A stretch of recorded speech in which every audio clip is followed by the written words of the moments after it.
কেউ যদি একাধিক বিয়ে করেন, 2টি 3টি বা 4টি, তাহলে কি এই 4টি বিয়ে করলে কি 4টি বাড়ি লাগবে, নাকি সবাইকে নিয়ে একটি বাসায় থাকা যাবে পরিবারের মতন করে?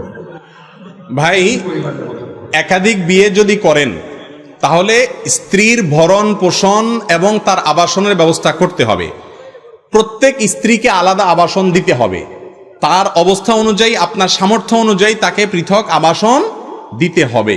সেই পৃথক আবাসনটা আপনি একই বিল্ডিংয়ের কয়েকটা ফ্ল্যাটে দিতে পারেন, অথবা কয়েকটা ফ্লোরে দিতে পারেন।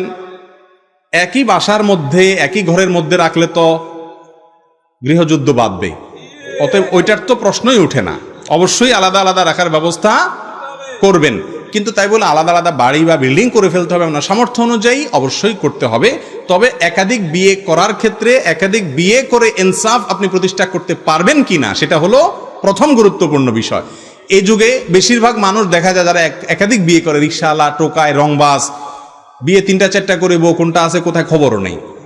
ইসলামের গুরুত্বপূর্ণ একটা জায়েজ বিধানকে তামাশায় পরিণত করেছে এই শ্রেণী মানুষ, ঠিক না? ঠিক জি।